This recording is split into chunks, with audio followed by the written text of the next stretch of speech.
Hello and welcome to another video. In this video, I want to show you how to use layer masks in Photoshop. So let's jump into the computer and we'll get started.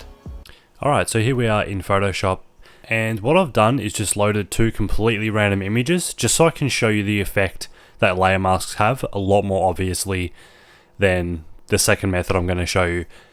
So as you can see, I have two layers here. One I've just labeled top, one I've labeled bottom. And as you can see by the thumbnails, they're completely different images. So if I hide this layer on top, that's the layer below. So the point of layer masks is to actually reveal things on different layers. So let's just say, I know a lot of people, what they'll do is just, let's say they wanted to reveal something from this bottom layer on the top layer. They would just grab the eraser tool, which is this one here. Now the problem with the eraser is that it's destructive. So if I start erasing things just like this, then you've got the effect that you want, but we've destroyed that layer. So if I turn off the bottom layer now, you'll see there's actually a hole in this layer, and we can't actually get that back unless we just press Ctrl Z or Z or go to undo. The problem with that is, if let's say we're happy with this the way it looks now, and then we start doing 50 other things, we won't be able to undo far enough to remove this, and we'll be undoing all the other work that we wanted to keep. So layer masks are a non-destructive way of revealing things from different layers. So I'm going to show you how that works now. I'm just going to undo what we've just done by pressing Control or Command Z or Z. And there we go, we're back to where we started. Now the point of layer masks, as I said, is to reveal things from layers below or above, or it just depends what you want to do. So to open a layer mask or create a layer mask, you'll see this little icon down here. And if you click that, it creates a layer mask. Now, if you press Alt and then click the mask, it's going to show you the mask, and at the moment it's all white.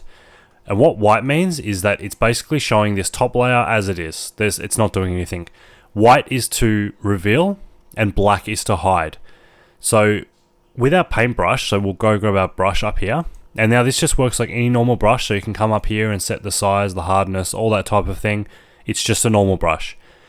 The thing with layer masks is you want to paint with black and or white. So as you can see here, white here is set to the foreground. That means that's what we'll be painting. So if I paint here, nothing's going to happen because the layer mask is already white. It's already revealing the whole layer. But if you want to hide parts of this layer, then we can paint black. So a quick way is if you press this button here, it'll reset the swatches to white and black. So let's just say you were doing something earlier and you had red there, you can click it, it'll reset it to black and white. And you can also click this little icon here, this little arrow, to switch the foreground and background colors quickly. You can also press X on your keyboard to do that. So black is now my foreground color. If I press X, white is now my foreground color. So as I said, if I paint white on this, nothing's going to happen because the layer mask is already white. And what that means is we're just showing this whole layer. Now let's say we want to put a hole in this layer, picture like a piece of paper, and you want to cut a hole in it to reveal what's below that paper. You want to paint black. So let's make sure black is our foreground color, so you can do that by clicking this little arrow here, or by pressing X on your keyboard. And now it's set to black. Whatever we paint on this layer, it's actually going to put a hole in the layer and reveal the layer below, just like this. Now as I said, you can play with the brush, it's just like a normal brush, so if you want to set the hardness to 100%, there you go. Now the edges are really hard, or you can have a soft brush where the edges are nice and feathered, just like this. Now, if I turn the bottom layer off, you can see there's a hole in this layer, but it's easy to get whatever we want back. All we have to do is flick our foreground color to white, and now we're going to be painting this layer back in, just like that. So that's what I mean by it's non-destructive. We can come back no matter where we are in our file. So we could be working on this for 4 or 5 hours and made hundreds of edits. As long as you've still got this layer mask here, you can come back and paint that back in at any time, just like that. If we turn the bottom layer back on, you'll see it's still there, but we can paint that out.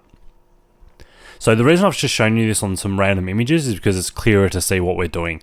Now another cool thing about the brush is that you can set the flow, opacity, and all those types of things. So if you only want to reveal something slightly, which I'm going to show you a bit later in the second exercise we'll do.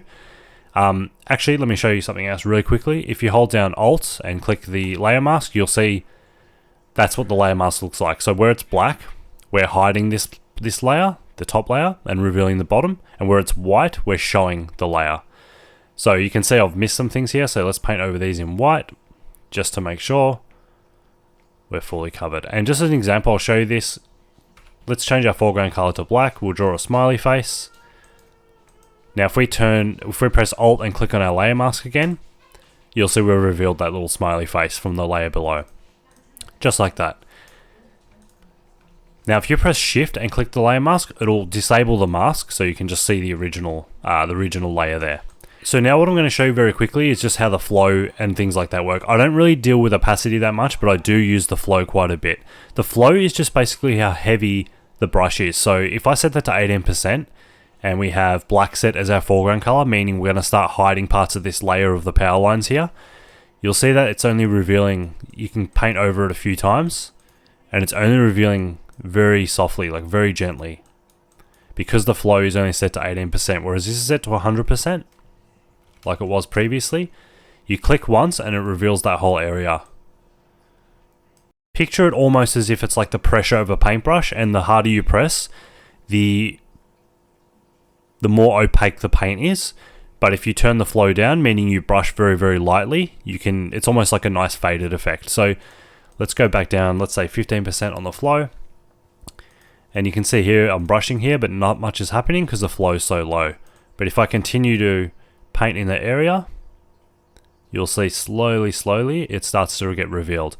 We'll play around with that next in the next exercise, where I'm using two images that are the same, but they're different exposures. So let's open that document and I'll show you how that works. All right, so I now opened another document. And what this is, you can see the two layers here.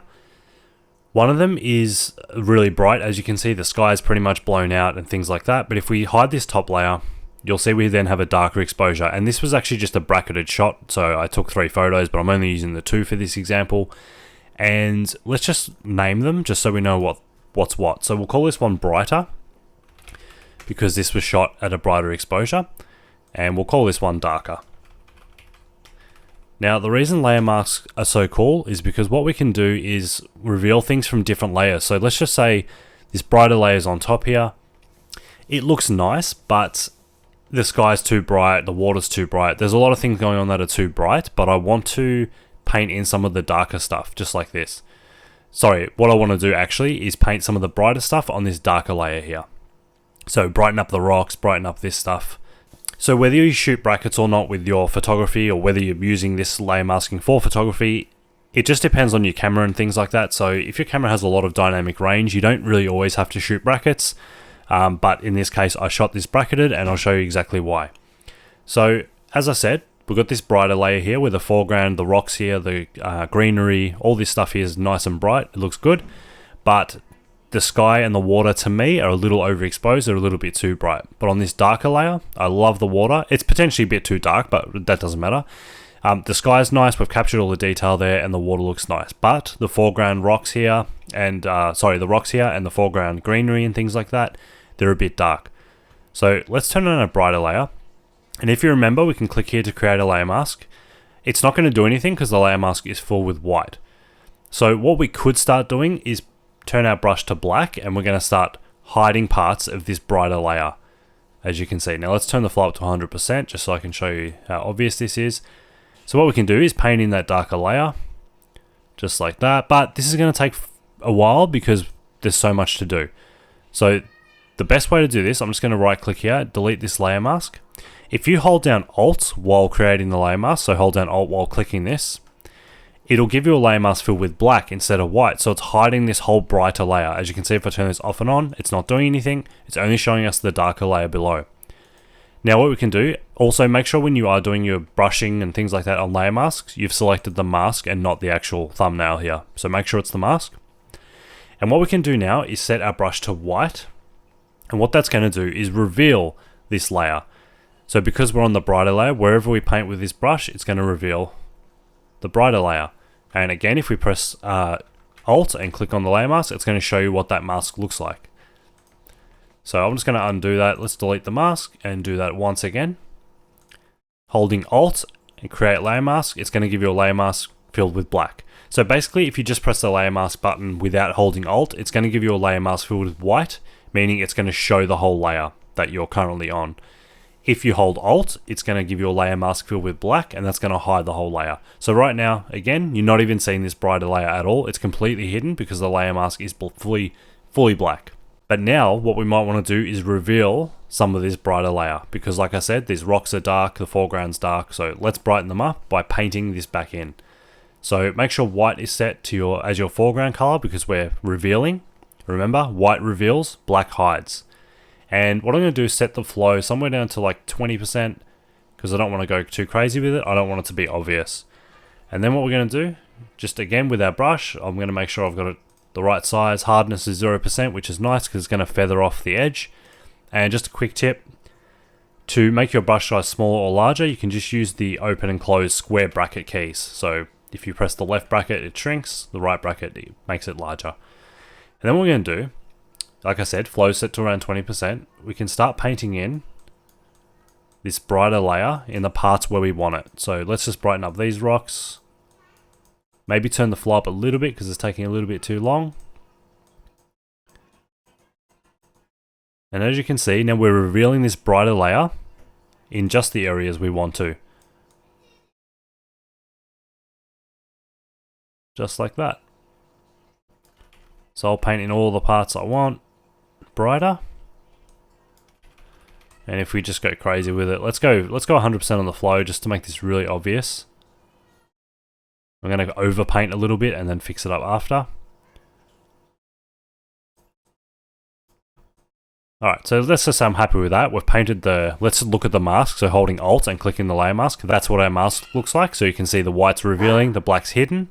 Alright, so let's just say now I want to come back and tidy up some of the edges that I kind of went over.